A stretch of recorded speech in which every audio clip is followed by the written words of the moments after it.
Sahabat Mentari, video kali ini kita akan mendengar secara langsung dari saya katanya sih Pak De Alfi, saya bilangnya, supaya kita lebih dekat. Ya, kita akan melihat, kita akan mendengar secara langsung, ya, yang mempunyai sakit epilepsi, tetapi dia semangat banget gitu dalam kehidupannya. Kita akan lihat, ya, Pak De Alfi, kita akan saksikan. Kenali apa itu epilepsi, gejala dan penyebabnya langsung dari saudara kita yang menderita epilepsi dari umur 15 tahun kelas 3 SMP sampai saat ini.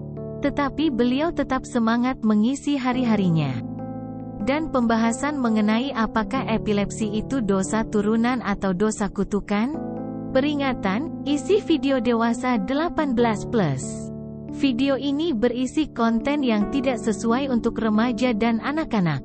Materi tayangan sudah atas persetujuan narasumber.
Berikut bincang-bincang kami dengan Pak De Alfi akan aktivitas beliau dalam menjalani hari-harinya. Tadi di WA. Satu per jam.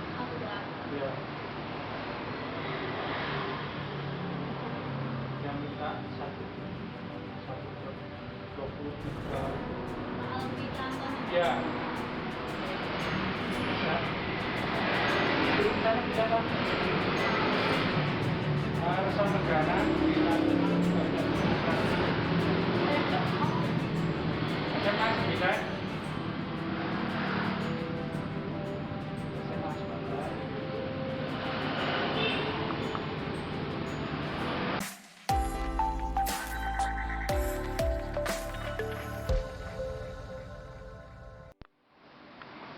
Sahabat Mentari, perkenalkan saya dari Mentari Production yang akan memandu berbincang-bincang dengan saudara-saudara kita yang ada di sebelah kiri saya, Pak D. Begitu juga dengan Pak Pendeta Muda, ya, Pak Pendeta Muda Frans. Begitu juga dengan Ibu Stefani, begitu ya, Ibu Stefani. Iya, ini sekitar tentang saudara-saudara kita nih. Kebetulan ini ada narasumber langsung yang ya mempunyai, ya pokoknya nanti beliau yang cerita seperti apa sih kita berbicara sekarang masalah sebetulnya bukan masalah ya, sedikit kata tentang epilepsi. Jadi kita mau berbincang-bincang seperti apa sih epilepsi itu dan sebagainya. Begitu ya Pak De? Begitu. Iya Pak De, kalau boleh tanya nih, epilepsi ini Pak De sudah berapa lama sih? Boleh dikatakan berapa lama? Saya sejak SMP kelas 3. Jadi kurang lebih umur 15 tahun. Jadi sampai sekarang sekitar 36 tahun saya epilepsi. 36 tahun. Itu dimulai dari SMP kelas. kenapa bisa terjadi seperti itu, Pak De? Pertama kali panas tinggi, lalu jatuh waktu belajar, dan mulai dari itu setiap kali kecapean, mikir terlalu banyak, langsung kejang. Setelah kejang, itu sampai 3 hari nggak bisa apa-apa. Sampai 3 hari ya. Benar-benar tidur aja. Baik. Iya, sebetulnya waktu SMP ini menjadi perhatian juga bagi orang tua yang ada di rumah ya. Jatuh ya, Iya. jatuh karena jatuh. Jadi itu mesti kita perhatikan, jangan sampai terjadi bagi anak-anak kita. Iya, jadi kalau misalnya terjadi suatu hal seperti tadi jatuh terus kejang-kejang, nah itu menjadi perhatian orang tua untuk saat ini. Ya, nah menurut menurut pengamatan nih Pak D, mau tanya juga, artinya faktor yang berpotensi meningkatkan resiko terkena epilepsi itu apakah hanya jatuh atau bagaimana? Mungkin nanti di sini ada beberapa dokter, tapi nanti saya akan komunikasikan dengan dokter. Tapi kalau menurut Pak D sendiri, sepengetahuan dari dokter yang menyampaikan itu gimana Pak D? Paham ya maksudnya Pak D? Kalau dari informasi kedokteran, panas tinggi, lalu Tinggi. terlalu capek, terlalu lelah gitu. Itu yang jadi faktor pemicu dari kambuhnya epilepsi. Oh begitu ya. Ya, Mohon maaf Pak D sudah berkeluarga? sudah. Sudah berkeluarga ya? Ya, Mohon maaf mungkin apakah suatu saat epilepsi itu bisa nanti lari ke misalnya ada anak gitu apa gimana? Mungkin dapat informasi dari kedokteran atau gimana? kalau dari informasi kedokteran dari Pak dokternya bilangnya setiap manusia punya bibit untuk bisa epilepsi. Jadi kita sebetulnya nggak bisa hindari, tapi pas saya kena. Oh begitu ya. Jadi kira-kira apa sih yang harus dihindari dari penderita epilepsi? Mungkin Pak D sendiri kan merasakan nih. Iya. Apa sih yang harus saya istilahnya harus Pak D hindarkan tuh apa? Tadi kan harus menghindari kan ya kan? Kira-kira menghindari apa itu? Kerja terlalu berat. Oh kerja terlalu berat. Itu pengaruh juga ya Pak D ya? Ya, Oh kerja terlalu berat ya. Nah, Pak D kan ini untuk epilepsi ini Pak D sudah merasakan sendiri gitu ya Pak D ya. Nah, otomatis Pak D diinformasikan oleh kedokteran diberikan suatu obat. Betul ya Pak D ya? iya. Nah, obat ini apakah ketergantungan Pak D sampai dengan saat ini dari SMP jatuh sampai dengan sekarang itu masih mengkonsumsi obat tersebut atau bagaimana Pak D? Masih harus rutin setiap hari harus minum. Berarti menjadi ketergantungan? Oh tidak, sebetulnya tidak ketergantungan, tapi hanya dari dokter itu bilang untuk menjaga jangan sampai epilepsi itu keluar kambuhnya itu biar dikurangi. Jadi hanya kalau diterusin, nah saya mikir diterusin apa benar, nah gitu terus gitu langsung jatuh hilang. Itu ya. Seperti itu kan? Enggak. Oh itu tidak. karena selama sakit ini kejang itu memori Pak D hilang semua. Jadi ingatan segala gitu hilang semua. Jadi kalau dokter bilang setiap serangan epilepsi, serangan kejang itu merusak saraf, jadinya informasi yang pernah kita rekam, nah itu hampir rusak gitu. Jadinya seringkali saya lupa dengan teman dekat, teman lalu sahabat segala itu nggak ingat sama sekali. Oke. Kalau mohon maaf nih Pak D, kalau di dalam lingkungan nih, kita ada lingkungan rumah ya, mungkin ada lingkungan keluarga yang lebih dekat. Nah, bagaimana tanggapan lingkungan keluarga terdekat? Pak D ini epilepsi, saya takut Nah, menurut Pak D ini gimana? Apakah mungkin dia menjauhkan atau memang merangkul? Sebelumnya dari keluarga belum bisa menerima, tapi karena sudah Pak D udah bisa mandiri, udah bisa buktikan pada mereka, gitu mereka bisa terima. Oke, berarti mereka bisa menerima Pak D. Ya. Bagaimana dengan lingkungan Pak D?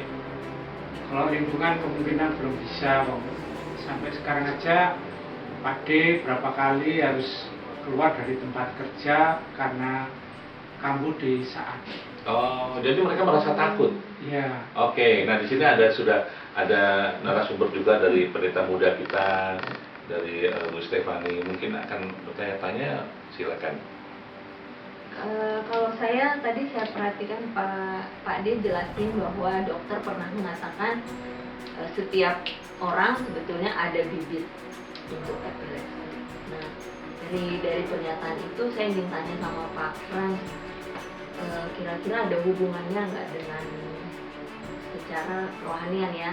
Ada hubungan nggak dengan dosa keturunan misalnya gitu?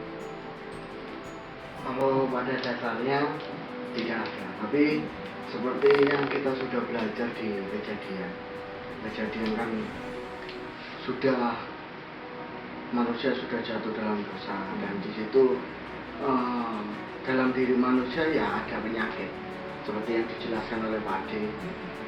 Ada bibit-bibit untuk itu, makanya yang dijelaskan oleh Pak D tadi benar, kita harus berhati-hati, berjaga-jaga seperti itu. Kalau dalam Alkitab tidak ada, tapi kalau kita baca di dalam Matius pasal 4 itu, di situ tentang penyakit ayan juga, tapi kita belajar juga tentang akan kehidupan Tuhan Yesus. Kalau kita kemarin memperingati Paskah bahwa Tuhan Yesus secara luar biasa sudah mati untuk kita, sudah ada untuk kita, bagaimana sebenarnya sakit penyakit itu sudah dihilangkan. Akan tetapi kita belajar akan pasal 4 sampai pasal 28 nanti di Matius itu menjelaskan bagaimana Tuhan Yesus itu melayani orang, supaya apa? Supaya kuasa Tuhan itu nyata di dalam diri Pak D. Yeah. Karena apa? Kalau kita lihat di dalam Yohanes, Tuhan katakan damai sejahtera. Karena kalau kita runtut tadi, kita belajar tadi tentang bagaimana penyakit itu di dalam diri Pak D. Pikiran, soal pikiran. Karena kita hidup adalah di dunia.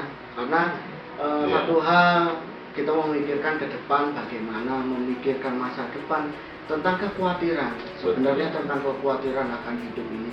Tetapi kita belajar lagi akan Tuhan Yesus, bahwa Tuhan Yesus itu mampu melakukan semuanya.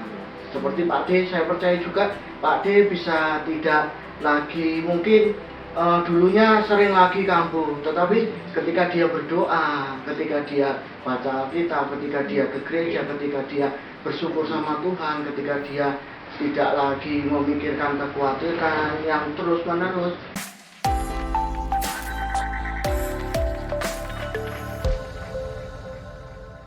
Tapi kita sekarang belajar akan proses bahwa kehidupan ini sekarang kita di dunia, kita harus seperti Pak D, harus datang juga ke dokter, ke ini. Kita juga belajar akan tadi bahwa di dalam kehidupan ini seperti berhati-hati. Kita punya anak, kalau seandainya punya anak kecil jatuh panas, yang sebaiknya bawa ke dokter. Betul. Yang lebih tahu. Berarti jangan dibiarkan begitu ya. Jangan dibiarkan begitu saja seperti halnya Pak D tadi. Pak D ini saya percaya juga kontrol tiap bulan, kontrol dia terapi untuk apa? Untuk memulihkan syaraf itu. Tetapi di balik itu semua kita punya Tuhan Yesus yang luar biasa. Kita belajar di pasal 27, Tuhan katakan itu pada saat itu bangsa Israel mau beribadah sama Tuhan, dia harus melalui imam. Harus melalui imam kan. Tetapi kita bersyukur akan sekarang kita mempunyai Tuhan Yesus. Pada saat itu ada tempat untuk beribadah seperti yang Tuhan katakan di Keluaran itu, Tuhan menyuruh ini untuk bait suci. Di situ sudah terbelah, kainnya sudah hilang, dan itu sudah dirobek sama Tuhan ketika Tuhan Yesus mati. Dan di situ bahwa kita mampu berkomunikasi langsung sama Tuhan. Tuhan adalah Tuhan yang kudus.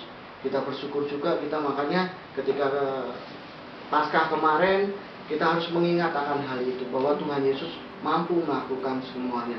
Seperti halnya dosa, kalau kita belajar akan warisan itu tidak ada, karena sudah ada Tuhan Yesus.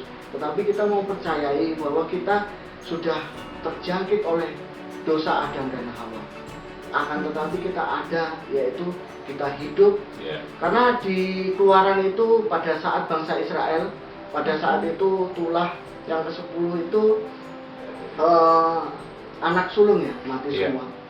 Anak sulung mati semua. Tetapi di rumah orang-orang Israel dikasih darah ya, dikasih darah.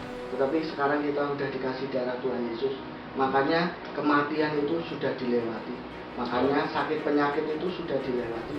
Makanya kita sekarang ya sebagai orang percaya, sebagai orang Kristen, kita harus seperti ya yang dikatakan di Yohanes, damai sejahtera itu sudah diberikan, makanya kita patut berdoa. Iya. Kita kedamaian ada dalam diri kita. Kekhawatiran itu manusia, tetapi jangan terus-menerus di dalam kekhawatiran. Karena kita dikatakan di Matius pasal 4, Tuhan katakan di situ, Tuhan mampu melakukan semuanya di dalam diri Pak Ade, di dalam diri mungkin adiknya Pak Ade, Tuhan mampu. Seperti kita semua, Tuhan mampu. Seperti halnya penyakit sekecil epilepsi, seperti Tuhan mengatakan di dalam pelayanannya, Tuhan bisa melakukan semuanya.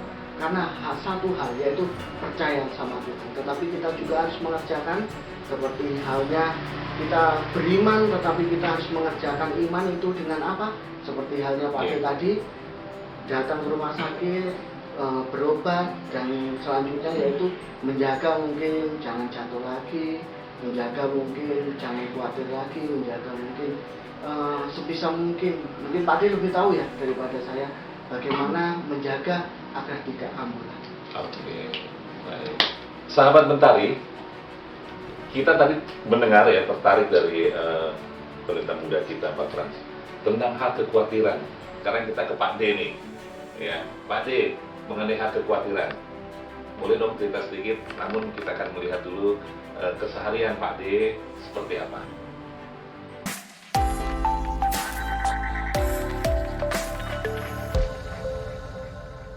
Pak D. Alfi menerima perbaikan barang-barang elektronik.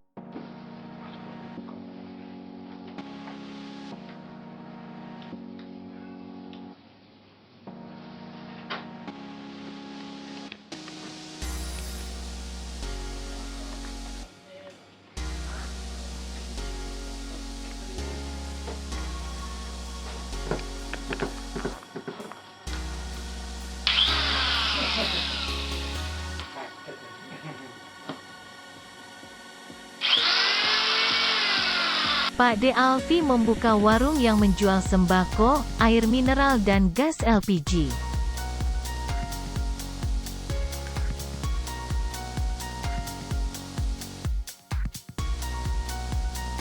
Apabila sahabat Mentari ingin memperbaiki barang-barang elektronik seperti kipas angin, mesin cuci, blender dan lain-lain dapat menghubungi Pak D.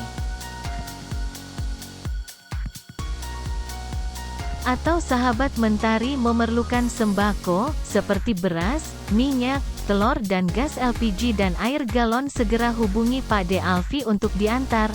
Oh ya, khusus wilayah Yogyakarta.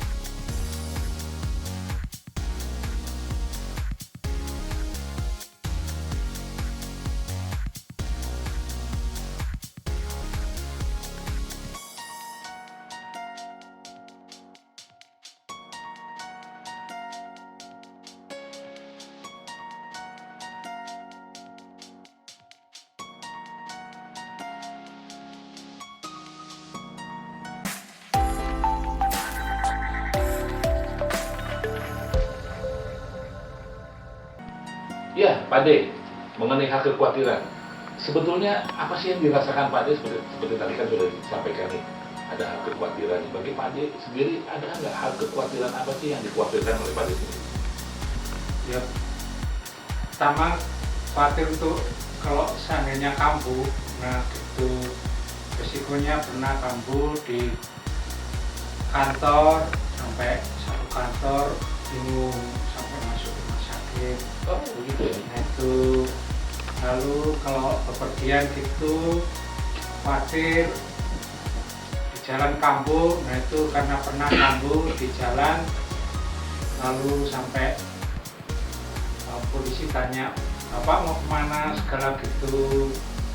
Nah itu, tapi saya percaya sampai saat ini saya masih bisa bicara dengan Om sama saudara-saudara sekalian, Tuhan tetap jaga. Nah, itu sampai usia 50 tahun itu karena kuasa Tuhan saya masih bisa ketemu gitu, bukan. Oke, saya potong dulu nih kuasa Tuhan ini, nanti kita sambung lagi nih Pak D. Ya, iya Pak D, saya ini orang awam nih Pak D. Ya, kalau saya ketemu dengan yang, mohon maaf misalnya yang boleh dikatakan epilepsi tadi, saya Jangan paling seperti itu. Kalau bisa, kalau ya maksud saya bukan ditemperin cuma di pluk gitu loh maksudnya. jangan. Oh, nggak boleh ya. Ya, Oke. kalau jatuh itu ditidurkan, tapi biar air liurnya keluar. Nah, gitu. Dia akan mengeluarkan air liur ya, Pak Ya. ya? Oh, baik ya. Itu setelah sadar baru suruh duduk, suruh istirahat. Jadi posisinya harus dimiringkan, posisi Ya. telentang harus dimiringkan Ya, supaya air liurnya keluar. ya agar biar dia tetap bisa bernafas, karena dari saudara juga pernah dia meninggal karena tidak ketahuan kambuh gitu, nggak dimiringkan posisinya, air luarnya Masuk paru-paru gitu. dia masuk ke Oh, paru-paru, jadi kayaknya tersendat gitu ya. ya. Wah, ini cukup menarik nih. Jadi perhatian juga untuk Bapak Ibu yang ada di rumah atau keluarga ya, terutama jangan sampai jatuh bagi anak-anak. Ya mungkin bagi orang dewasa juga bisa jatuh, kita tidak mengerti, dan boleh dikatakan tadi dari Pak D bilang memang kita harus sangat berhati-hati ya, karena kita jatuh kapanpun bisa aja, begitu ya Pak D ya. Iya. Jadi kita harus sangat berhati-hati, terutama bagi anak-anak yang sekolah, jangan sampai nanti ada orang iseng misalnya kursi lagi duduk didorong ke belakang apa dan sebagainya. Nah, ini menjadi perhatian ya, baik yang ada di sekolah, di lingkungan, di rumah, dimanapun saja berada. Saya pikir begitu ya Pak D. Nah sekarang Pak D gini, apa sih yang mau disampaikan Pak D untuk saudara-saudara kita? Ya, yang pertama untuk penderita epilepsi, saya minta untuk tetap semangat, tidak putus asa, turuti nasihat dokter, dan jaga, jangan terlalu lelah, tetap optimis. Dan untuk keluarga, kalau bisa saudara-saudara bisa terima saudara yang bersakit epilepsi, karena dengan dukungan saudara-saudara, orang yang sakit epilepsi bisa tambah semangat itu. Dan dari masyarakat, kalau bisa kami yang sakit epilepsi bisa diterima, karena selama ini Pak D harus mengundurkan diri kerja karena mungkin masyarakat belum bisa terima kalau sakit epilepsi gitu. Baik. Itu aja. Baik Pak D. Kalau dari Pak Pran sendiri, kira-kira gimana, ada yang ingin disampaikan nggak untuk kita semua, untuk apa namanya, menghadapi Pak D? Ya, sudah kita ada yang alami Untuk seperti itu. semangat untuk mereka. Kalau tadi kita mendengar pesan-pesan yang banyak harapan, karena kita menyadari lagi bahwa kita sebagai manusia, kita harus menganggap semuanya itu sama, harus menganggap sama, entah itu sakit, entah itu miskin, entah itu kaya, entah itu berkebutuhan khusus atau lain sebagainya. Karena Tuhan katakan seperti di dalam kasih Tuhan sendiri, Tuhan tidak pernah membedakan, entah itu orang berdosa. Kalau kita lihat di dalam banyak cerita Tuhan Yesus, di situ dia membuat mukjizat, dia bisa bertemu dengan banyak orang yang sakit kusta, banyak orang yang bersundal juga, yang bersinah. Tuhan tidak melihat, tidak membedakan. Oke, baik. Seperti halnya kasih Yesus yang pasca kita rasakan, seperti halnya harapan tadi, kita juga harus menyetarakan semua orang itu sama, bahwa kita harus menerima orang, harus menerima kekurangan dan kelebihannya, karena itu membuat kita saling menghormati. Seperti halnya kita dalam beragama juga, dalam kesehatan juga, dalam bermasyarakat, karena kita adalah manusia sosial, bukan individual. Kalau individual kita tinggalnya bukan di masyarakat seperti ini, tetapi kita adalah masyarakat yang harus menerima sesama manusia, harus menghargai, harus juga saling mengasihi. Yang paling penting adalah menghormati, antara itu yang sakit, antara itu yang berkebutuhan khusus, antara itu yang miskin. Itu saja. Baik, terima kasih nih Pelita Muda kita yang sangat luar biasa ya, Bung Frans ya, yang sangat menginspiratif untuk kita semua, untuk yang ada di rumah juga ya, bisa melihat dan paling tidak mengetahui tentang keberadaan saudara-saudara kita melalui ya boleh bilang Pak D ya, Pak Alif ya. Terima kasih ya untuk apa yang sharing yang sudah disampaikan ya, untuk Pak Frans dan Bu Stefani, terima kasih juga. Jadi apa yang kita dengar, harapan kita semua dan harapan yang ada di rumah juga semua bisa mengetahui tentang kondisi, tentang bagaimana itu pencegahan epilepsi yang tadi kita sudah sampaikan. Ya, semoga ini sangat bermanfaat bagi saudara-saudara kita, di sahabat kita, terutama untuk sahabat Mentari. Terima kasih, sampai ketemu di episode lainnya. Sahabat Mentari yang Tuhan kasihi, terima kasih untuk bisa menonton video ini.